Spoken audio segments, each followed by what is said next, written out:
ఏ బాటైనా పర్వాలేదంట, సమయంతో సాగటమే మన సింపుల్ సిద్ధాంతం.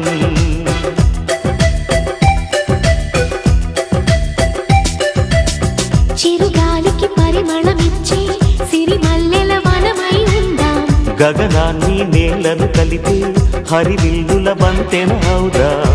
ఆనందం అంటే అర్థం మనమందా, ప్రతి పూట పాటై సాగే హుషారు సరిగమలో. ఎన్నో ఎన్నో రాగాలుండే సంగీతం కాదా, చల్లకి నవ్వుల కేరింత.